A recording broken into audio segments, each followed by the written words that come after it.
So, who here loves having shorter days and longer nights? Okay, I figured there was probably a few. I personally, getting dark before five, sunsets before 5 here, and it's dark by 6. I personally prefer the longer days, more sunlight, and warmer temperatures. But the truth is, I love that we have 4 distinct seasons in Santa Fe. We actually have the 4 seasons. Who else loves the fact that we have 4 seasons? Yeah, right? That's excellent. Yeah, applaud for the weather and for Mother Nature. I lived in Southern California where it didn't change much at all. It was actually, I felt sorry for the weathermen because it was like, oh, there was a raindrop, something to get excited about. It was interesting, but I love the change of seasons, and nothing lasts forever. So you know that this is a season. So, having said that, we know we're coming up on our shortest day of the year, longest night. That is the winter solstice, also known as Yule. This Thursday at 8:27 Mountain Time, and during that time, right before that, we are having a Zoom solstice service. So please check the website and get the Zoom link because it's beautiful. Reverend Donna Michael has candlelight, songs, some meditation. It's just a really nice way to be. So we're looking at this, and I want to talk to you today. Today's talk title is The Gifts of Darkness. So in the gifts of darkness, because we're coming into that longer time of darkness, and often we may not think of that as so. The word solstice is made of 2 words, sol, meaning the sun, and system, which means stoppage. So those 2 words come into what the winter solstice is. Actually, the winter solstice is one of the most powerful points because it's when the axis actually pauses and shifts and moves in the opposite direction. And for 3 days, we experience this standstill point. The sun standing still is actually a powerful metaphor for the energy that is available to all of us during the solstice to stop, to pause and reflect, and change the direction of our own lives by setting intentions. So as this earth is shifting, stopping, this is our opportunity to do the same. And we can start the energy of the new year by setting our intentions on the solstice, knowing that it gains energy as we move into setting our New Year's intentions. So it's a good time to reflect upon what spirit wants to have, a new direction. What is that something that is calling you in the new year? So it is a time for rest and to reflection, because I love this line. No, not. There's another line. I haven't got to it yet. There's a line. You'll get to wait for it. Wait for it. I'll try to point it out if I get to it. Anyway, here's the thing is that in ancient times and even today, here it is, the darkness itself is the spiritual cradle. The darkness itself is the spiritual cradle into which the sun or the divine is reborn. Darkness is the spiritual cradle. I just thought, that just makes darkness and the night just more appealing. So there's a profound significance, spiritual significance. The winter solstice has formed the central spiritual beliefs throughout the world since the beginning of history. In Egypt, for our Egyptian people that just got back from travels, it was the birth of Horus, and we went to the temple of Horus. There was the birth of the unconquered sun in ancient Rome. In old Europe, it was known as the Yule. Yalda in Persia as the birth of Mithra. There's the ancient Neolithic sites, such as Newgrange in Ireland. The pyramid of the feathered serpent in Chichen Itza, Mexico, and the birth of Jesus at Christmas. So during this time of year, no matter vast places of distance and time, all of these traditions are based on the same thing. They all have the same common symbols. The symbol being light, the return of the light, the rebirth of the sun. Can you imagine what it was like to live in ancient times? You know, you're going about your business and the days are getting shorter. Nights are getting longer. I don't know how that must have felt to the people in the past. You know, it's like, okay, we used to have 12 hours or 10 hours of sunlight, but now it's shrinking and it's down to 8 or 5 or something. I think it might have been worrisome, fearful. I mean, how do you deal with life when it's only dark? It would be really a thing for people to go through. So I can see how all the traditions really became mindful of the rebirth of the sun when things shifted. And the birth of the sun is actually the birth of the sun, not just outside of us, the return of the sun, but the rebirth of the sun within ourselves. According to Forever Conscious, which I believe is a website, the winter solstice celebrates the longest hours of darkness, or the rebirth of the sun. And it is known that it holds that powerful time of regeneration, reflection, and renewal, as I've already spoke to. So my question to you is, what do you want to have that is different? What direction would you like your life to be in? Because I know that every one of us has dissatisfaction in some area of our lives. That's what that Prosperity Plus class also will address that we start in January. So it was also, in the pagan times, it was known as the Yule, and was a celebration of the goddess, known as the moon, giving birth. The moon was giving birth to the sun. I've never heard that before. The moon was giving birth. The goddess of the moon was giving birth to the sun. Now, each year, this solstice falls right before Christmas and New Year's, and it's not a coincidence. According to Alokananda Anda, love this, the spiritual and energetic significance of the winter solstice is multi-layered. The most direct relevance is that it symbolizes, of course, the birth, reborn of the sun. The birth of the sun is representative of the birth of Jesus, being the Son of God. However, the birth of all these higher beings, because there's a whole bunch of them at the time of solstice, was significant, not just of the rebirth of the sun, and I've just said this, but it's the rebirth of the Son, of the divine within ourselves. It's recognition that we are not separate from the divine, as we have all been conditioned to believe.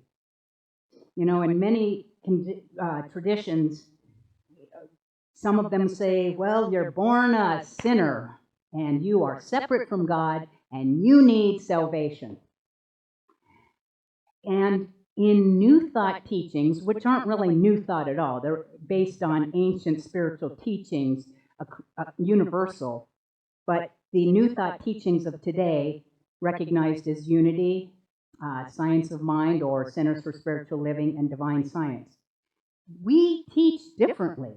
We look at the Bible and any spiritual teachings, even nature is here to teach us, because everything is speaking to us, and the message is you, you, you, you, you, you, you, you, and you, and you, and me, and you, and you.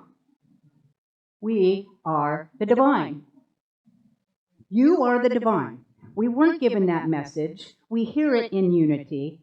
We have two spiritual principles. Number one is that God, the divine spirit, whatever this energy of life is, it's all that there is. Okay?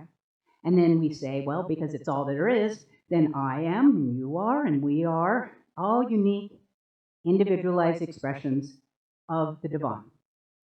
Here to remember and to embody and to realize I'm the divine, and so are you. It doesn't make me better than, it makes It shifts us to realize that you're a divine being instead of a sinner. I don't know, but my self-esteem feels much better looking at myself that way. You know, it's just so interesting how things have been, my word is convoluted, but you know what? I want to honor all traditions, and every tradition has its pluses and minuses. Now, I want to go to the idea back to God is all there is.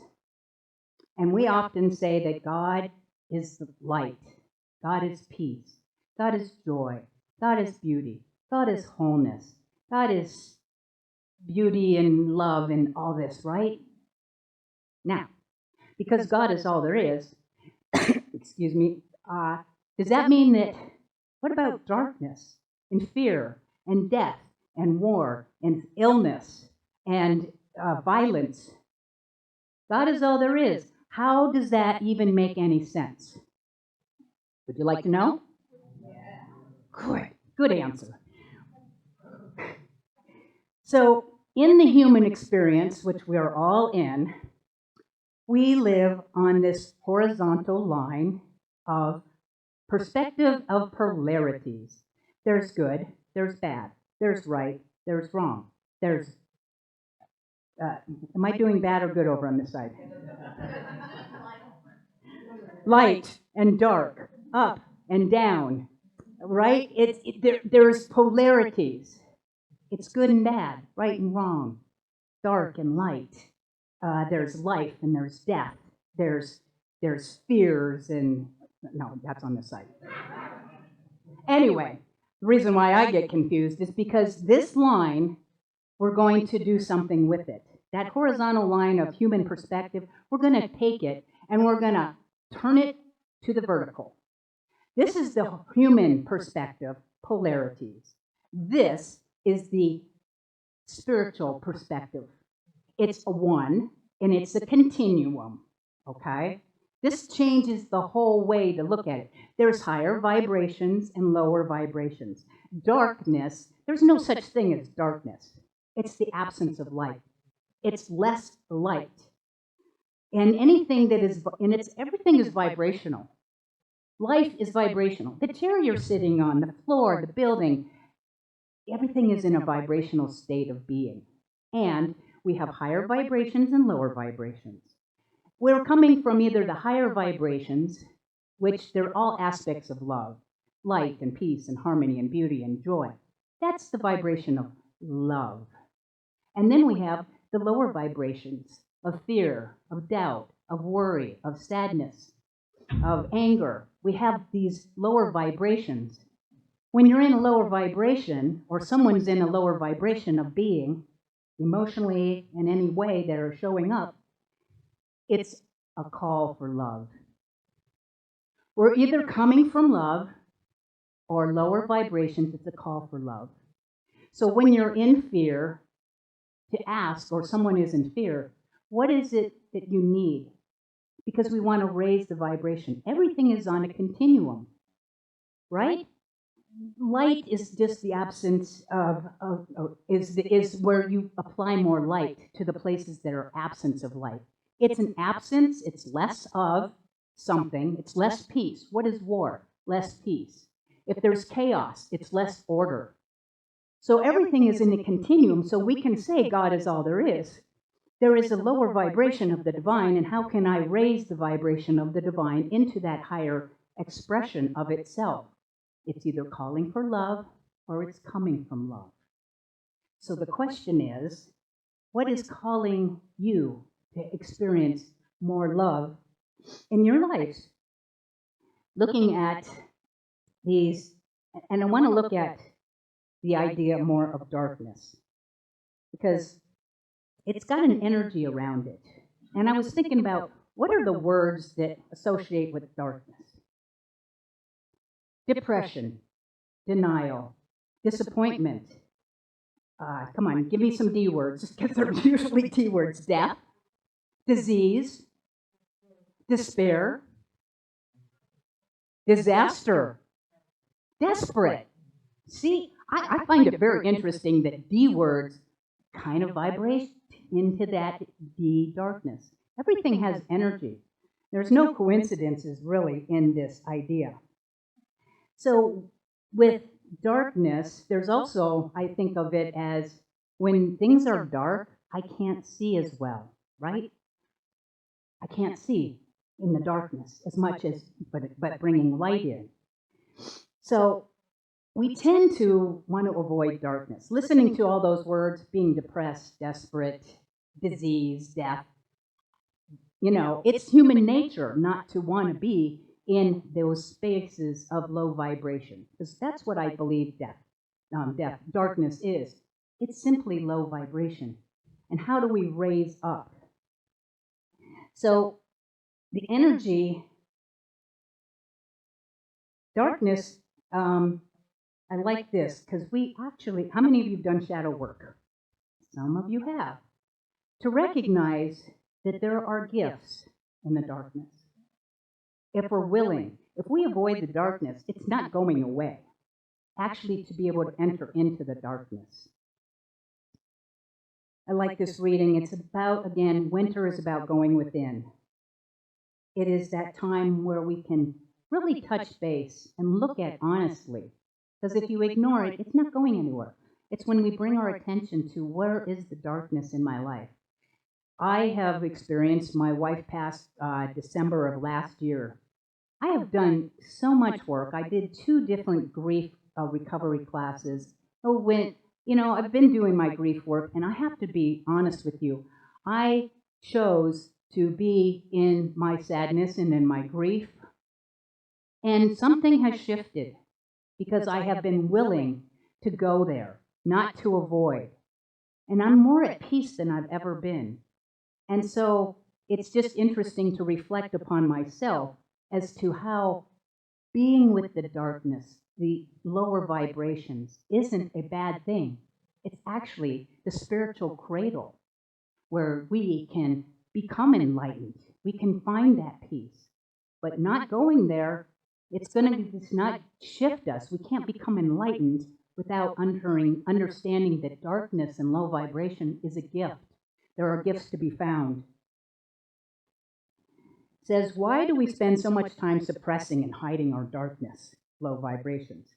When negative emotions come up, we feel them, and they're inconvenient, uncomfortable, or worse. We make ourselves feel wrong for having them.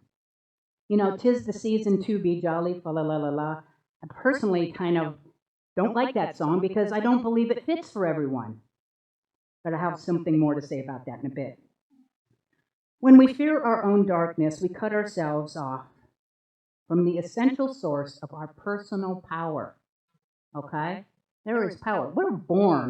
We were conceived in darkness. From the womb, we come forth. Life, you plant a seed in the darkness. The darkness isn't to be feared. The key is not letting darkness overwhelm our lives and our thoughts, but to understand that darkness can be the catalyst for our personal growth, evolution, and transformation. By allowing ourselves to feel our emotions and experience our own darkness, the light itself, the darkness itself, again, can become the spiritual cradle. You're cradled by the darkness. It's not something to be feared, but it's to be embraced and to let your feelings guide you. So, how do we make that shift? It is your personal winter solstice. You are all having an opportunity to have your own personal shift. And I'm going to give you a way to go about that. Would you like that? What was that? Okay, you're still. And so, of course, you know how much I like acronyms. And the reason I like acronyms, because it helps me remember what I'm going to tell you. And it might even help you remember what I said. Maybe. So, how to have that shift in your winter solstice. Bringing forth more light. The acronym is light. The L stands for listen. Breathe. Listen. Listen to your heart. Listen to the still small voice within. Listen to the silence. Listen to others without judgment. Listen to what's being said. Listen to what's not being said. Listen with the intent to understand. To bring forth more light in that shift, we are required to listen. The I stands for invite and intend. Invite. You want to invite the love of the divine into your heart. Invite Spirit, the love, into your challenges. Invite Spirit to be a part of your life because it is a part of your life. It is with you always. Invite others into your heart. Invite compassion, understanding, and forgiveness. And invite others to join you, like on Christmas Day or something like that. And be okay if people don't accept your invitation. And the other I is intentional. Speaking, what is your intentions? What do you intend? What does Spirit intend? Spirit is always seeking a freer, fuller, more expanded expression of itself as you. What does Spirit want to have and have for you? Remember, with Spirit, all things are possible. So set your intentions, what direction you want to go in, and write them down on the solstice. The G stands for the gifts of gratitude and grace. Gratitude will always lift us up. It's that when you're grateful for life, it always lifts us up. It is that lifting energy. Lightness occurs when we are coming from gratitude. And be aware of the gifts of grace. Okay, I like this. Grace are the gifts of light that we receive that have no explanation. Gifts of grace are the gifts of light that we receive without having understanding or explanation. We're always given gifts of grace. We're not paying attention, perhaps. H, honor. It is so important to honor. Honor what is. Be okay with what is. Honor the darkness. Honor your feelings, whether they're high or low. They're all gifts. It's all the divine in expression. Honor is to love and to accept. So honor yourself, honor your truth, honor those that you miss, okay? Honor those that you miss. Honor all beings because light is honoring. And the T stands for talk and tell the truth and trust. There's a whole lot of T's in there. You know, it's talk to someone you trust and tell the truth. Tell your truth. We have prayer practitioners. You have me. I am available. You can always call the church. I get messages on my phone. If somebody calls and you're having a tough time, you need to talk to someone, you want a prayer. We are here for that purpose, not to go through life feeling like you're alone. So talk to someone you trust, could be a good friend. Tell your truth. The truth sets us free. And the last T is to trust. Trust that everything is going to work out better than you could have imagined. And my acronym for trust, you've heard it perhaps before, to rely upon Spirit totally. To rely upon Spirit totally. You know, understanding that darkness isn't a thing and that we can be with the lower vibrations, we can experience the lightness, the gifts of the darkness. Now, our song after my talk is one that you all know, and I just spoke about it, the fa la la la la la la la la, 'tis the season to be jolly. Now, personally, that bothers me or could bother me, and maybe it bothers you because you're like, no, I'm not feeling it, I'm not congruent with it. So I'm going to invite you to change the word. 'Tis the season to be myself. Let's say it together. 'Tis the season to be myself. La la la la la la la la. So, there you go. So you don't have to be jolly if you don't feel jolly. You can just be yourself. There you go. So I have two quotes in closing. This one is by Elizabeth Kubler-Ross. People are like stained glass windows. They sparkle and shine when the sun is out. But when the darkness sets in, their true beauty is revealed by the light within. And by Albert Camus, in the depth of winter, I finally learned that within me lay an invincible summer. And so it is.